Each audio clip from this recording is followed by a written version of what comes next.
Echo cinema കണ്ടു കഴിഞ്ഞാൽ പുറത്തിറങ്ങിയവർക്ക് എന്നാലും ഒരുപാട് ക്വസ്റ്റ്യൻസ് എന്തായാലും ബാക്കി ഉണ്ടാവും അറിയാം. അപ്പൊ അതിന്റെ ഉത്തരം വളരെ ഷോർട്ട് ആയിട്ട് നോക്കുകയാണെങ്കിൽ ഈ കുര്യച്ചൻ എന്തായാലും ക്ലൈമാക്സ് ഒക്കെ ചെയ്യുമ്പോഴത്തേക്കും ശരിക്കും ജീവിച്ചിരിപ്പുണ്ടോ അല്ലെങ്കിൽ മരിച്ചോ എന്നുള്ള ക്വസ്റ്റ്യൻ എന്തായാലും ഒരുപാട് പേർക്ക് ഉണ്ടെന്ന് എനിക്കറിയാം. അപ്പൊ അതിനകത്തുള്ള ഒരു ഉത്തരം എന്ന് പറഞ്ഞാൽ ഉറപ്പായിട്ടും ആ സമയത്ത് കുര്യച്ചൻ എന്തായാലും ജീവനോടുണ്ട് എന്നത് തന്നെയാണ്.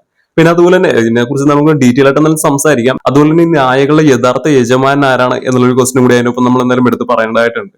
കാര്യം ഈ ഒരു നായ എന്ന് വെച്ചിട്ടുണ്ടെങ്കിൽ ഒരു സിംഗിൾ ഓണർ ആണ്, ഒരു ഒറ്റ യജമാനൻ മാത്രം ഉള്ള അല്ലെങ്കിൽ ഒരാളെ മാത്രം അനുസരിക്കുന്ന നായകളാണിത്. കാര്യം മലേഷ്യയിൽ നായകൾക്ക് വേണ്ടി കുര്യച്ചനും പിന്നെ അതുപോലെ തന്നെ വിനീതിന്റെ ക്യാരക്ടർ കൂടി പോകുന്ന സമയം അവിടെ നമ്മൾ ഈ നായിക മലേഷ്യൻ ലേഡി അപ്പൊ അവരുടെ ഒരു ഹസ്ബൻഡ് മരിച്ചൊരു കാര്യം അറിയിക്കാൻ വേണ്ടി, അതായത് മരിച്ചില്ലോ എന്നൊക്കെ കുറിച്ച് നമുക്ക് എന്തായാലും അതിന് ആ സിനിമയിൽ തന്നെ പറയുന്നുണ്ട്. ആ ഒരു കാര്യം അറിയിക്കാൻ വേണ്ടി വിനീതിന്റെ ക്യാരക്ടറും അതുപോലെ നമ്മൾ ഈ കുര്യച്ചനും കൂടി പോകുന്ന സമയത്ത് ഈ നായകൾ എന്തായാലും അവിടെ അടുപ്പിക്കുന്നില്ല. നമ്മൾ ഈ ഹീറോയിൻ വന്നിട്ട് ഇടപെടാൻ വേണ്ടി നോക്കുന്ന സമയത്ത് ഈ നായകൾ അവരെയും അറ്റാക്ക് ചെയ്യുന്നത് നമുക്ക് കാണാൻ സാധിക്കും. സോ അതിന്റെ ഒരു യഥാർത്ഥ ഓണർ എന്ന് പറയുന്ന ആ ഒരു അവരുടെ ഹസ്ബൻഡ് ആണ്. അതിനകത്ത് തന്നെ പറയുന്നുണ്ട്. അപ്പൊ ആ വിനീതിന്റെ ക്യാരക്ടർ എന്നാണ് പറയുന്നത്, അതായത് ഇവര് പുറത്തേക്ക് ഓടിപ്പോകാനുള്ള സാധ്യത അറിഞ്ഞിട്ട് തന്നെയാണ് ഇത്രയധികം നായകൾ അവിടെ എന്തായാലും സുരക്ഷയ്ക്ക് വേണ്ടി വെച്ചിരിക്കുന്നത് ഇവരെ ഭർത്താവ് എന്നൊക്കെ എന്തായാലും പറയുന്നുണ്ട്. കുര്യച്ചൻ എന്തായാലും നായികയും കൂട്ടിക്കൊണ്ട് വരുന്ന സമയം ഒരു കുഞ്ഞ് ഈ നായകളുടെ കുഞ്ഞുങ്ങൾ മാത്രമേ നിലവിലുള്ളൂ. അപ്പൊ അതിനെ എടുത്തുകൊണ്ട് വരുന്ന സമയം കുര്യച്ചനാണെങ്കിൽ കുര്യച്ചന്റെ ഒരു കാര്യത്തിനെ കുറിച്ച് എന്തായാലും തുടക്കം മുതലേ പറയുന്നുണ്ട്. കുര്യച്ചൻ അങ്ങനെ അധികം സമയം ഇങ്ങനെ നിൽക്കാത്തതാണ്, ഒരുപാട് പല സ്ഥലങ്ങളും സഞ്ചരിക്കുകയും ഒരുപാട് കുടുംബങ്ങളും കുട്ടികളും ഭാര്യമാരും എല്ലാം ഉള്ള പിന്നെ കുറച്ച് ഒളിവിലും എല്ലാം പോകുന്ന ഒരാൾ തന്നെയാണ്. അപ്പൊ ഈ നായകളെല്ലാം വളർത്തിയെടുക്കുന്നത് നമ്മൾ ഈ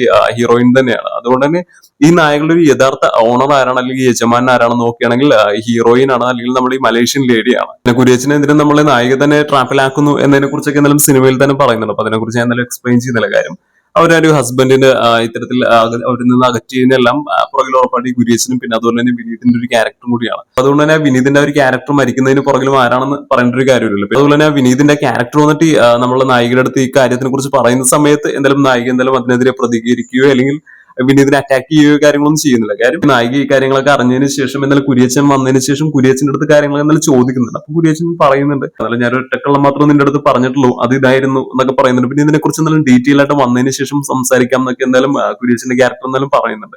സോ അപ്പൊ അതിനുശേഷമാണ് എന്തായാലും നമ്മൾ ഈ നായിക എന്തായാലും ഈ കാര്യം ഒന്ന് കൺഫേം ചെയ്യുന്നത്. അപ്പൊ ഇതിന് പുറകിൽ ഇവര് തന്നെയായിരുന്നു.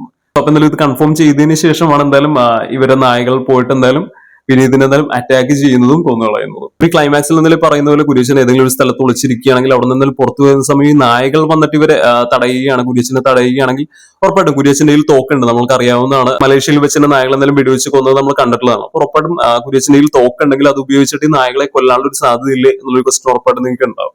പക്ഷേ സിനിമയുടെ തുടക്കത്തിൽ തന്നെ പറയുന്നുണ്ട് ഇവിടെ ഒരുപാട് നായകൾ എന്തായാലും ഉണ്ട്. അതിന്റെ അടുത്തൊക്കെ സംസാരിക്കുന്ന സമയത്താണെന്ന് തോന്നുന്നു അതിനെ കുറിച്ച് ഡീറ്റെയിൽ ആയിട്ട് എന്തായാലും പറയുന്നുണ്ട്. ഓരോ 100 മീറ്റർ കഴിയുമ്പോൾ ഇങ്ങനെ ഓരോ നായകൾ ഇങ്ങനെ വന്നുകൊണ്ടിരിക്കും. ഏകദേശം 250ഓളം ഏക്കറാണ് എന്തായാലും വരുന്നത്. അപ്പൊ അത്രയധികം നായകൾ എന്തായാലും അവിടെ പെറ്റുപെരുകിയിട്ടുണ്ട്.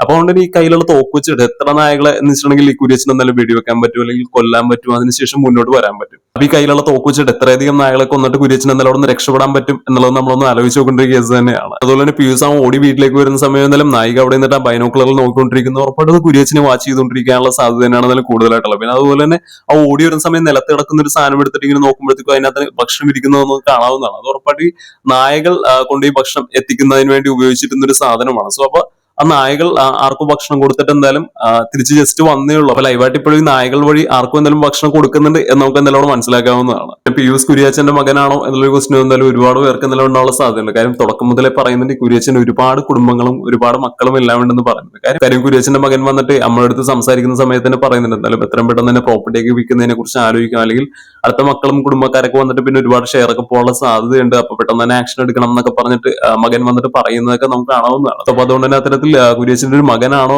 പിയൂസ് എന്നുള്ളൊരു ക്വസ്റ്റ്യൻ അവിടെ എന്തായാലും ഉണ്ട്. പക്ഷെ അതിനെക്കുറിച്ച് പിയൂസ് തന്നെ എന്തായാലും എക്സ്പ്ലെയിൻ ചെയ്യുന്നുണ്ട് ഒരു സന്ദർഭത്തിൽ തന്റെ അച്ഛനും അമ്മയൊക്കെ എത്തരത്തിലാണ് മരിച്ചത് എന്നതിനെ കുറിച്ചൊക്കെ എന്തെങ്കിലും കംപ്ലീറ്റ് എക്സ്പ്ലെയിൻ ചെയ്യുന്നുണ്ട്. മാത്രമല്ല കുര്യച്ചന്റെ മകനാണ് എന്നുള്ള ഇതിൽ കണക്ട് ചെയ്യുന്ന രീതിയിൽ ഒന്നും തന്നെ സിനിമയിൽ എന്തായാലും പുറത്തെന്തായാലും പറയുന്നില്ല. അപ്പൊ അതുകൊണ്ട് തന്നെ കുര്യച്ചന്റെ മകനല്ല പിയൂസ് എന്ന് തന്നെയാണ് നമുക്ക് എന്തായാലും മനസ്സിലാക്കാൻ സാധിക്കുന്നത്.